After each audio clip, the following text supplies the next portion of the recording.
제2장 신세계 88쪽 12행부터 93쪽 10행까지. 오늘은 양도 많고 속도가 빠릅니다. 양지해 주시기 바랍니다. 하네다 공허인은 전날 밤부터 전학년 주류파 학생 700명이 농성을 하며 미국 방문을 막으려고 했으나 경관대에게 저지당했다. 그리고 19일 오후 2시 반 아이젠하워 미 대통령이 동석한 가운데 하터 미 국무장관을 수석으로 하는 미국 측 대표와 기시 수상을 수석으로 하는 일본 측 대표에 의해 신안보 조약이 조인되었다. 장소는 100년 전 방미 사절단이 미일 소통상 조약을 맺은 백악관의 이스트룸이었다.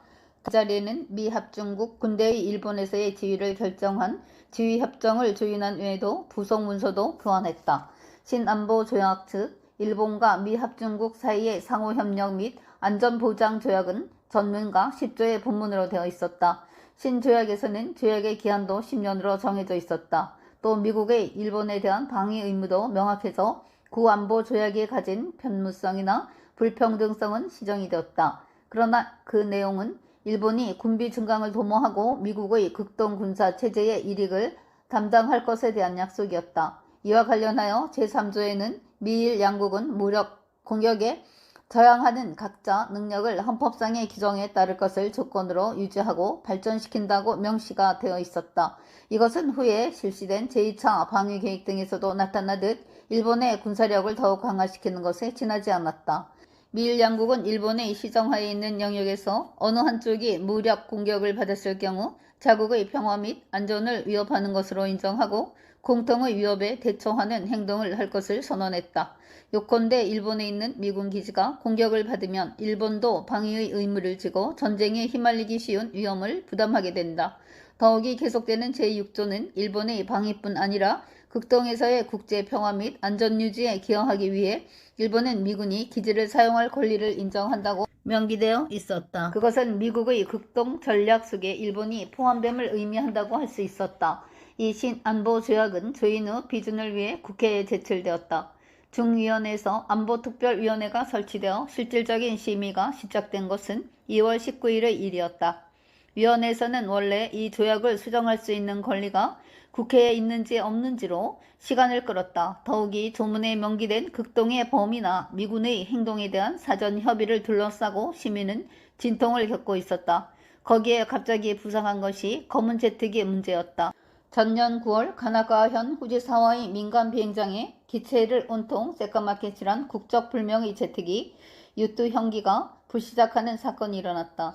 이 제트기에는 불분명한 점이 많았으나 미국은 자국의 기상 관측기로 처리했다. 그로부터 8개월이 지난 1960년 5월 5일 소련의 후르시초프 수상은 소련 최고회의 연설에서 소련 영내를 침입한 미군기를 추격했다고 했다. 미국은 이때에도 문제의 제트기는 U2 형기로 기상 관측을 하던 비무장 제트기라고 발표했다. 그러나 7일 후르시초프 수상은 그 발표에 대해 충격적인 언명을 했다. 미국의 발표는 거짓이다. 실은 이 제트기의 조종사는 생존해 있다. 신문하자 침입 목적이 스파이 행위를 위한 사진 촬영이라고 자백했다. 그 소련의 언명에 대한 미국의 변명도 극히 도전적이었다. 정보 수집은 어느 나라나 행하고 있다. 차 한잔 하시고 잠시 쉬어가세요.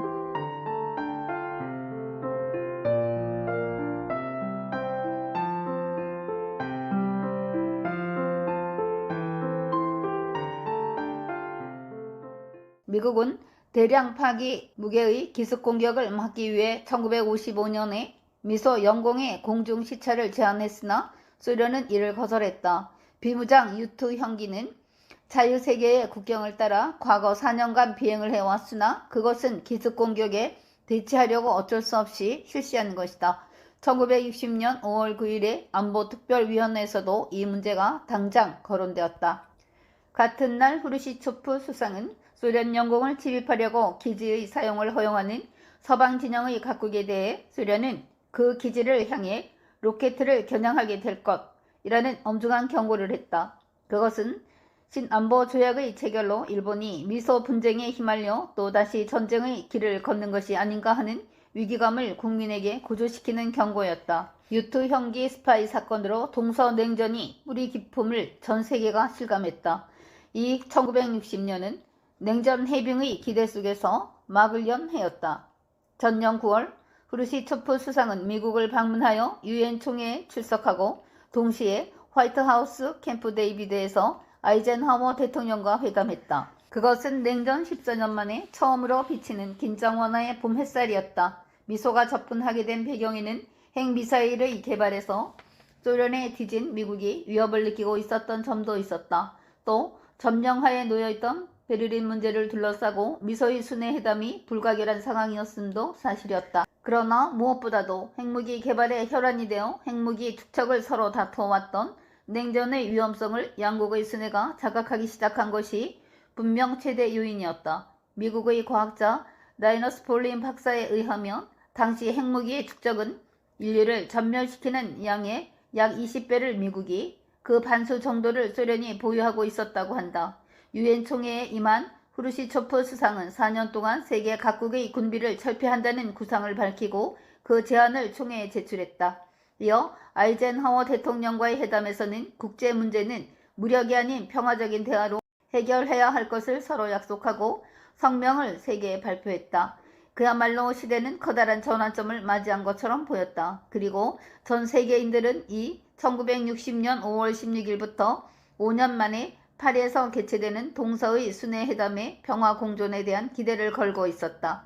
그러나 유투 형기의 스파이 비행이 명백해지면서 파리 회담은 결렬되고 6월로 예정된 아이젠하워 대통령의 소련 방문도 사실상 거절당했다.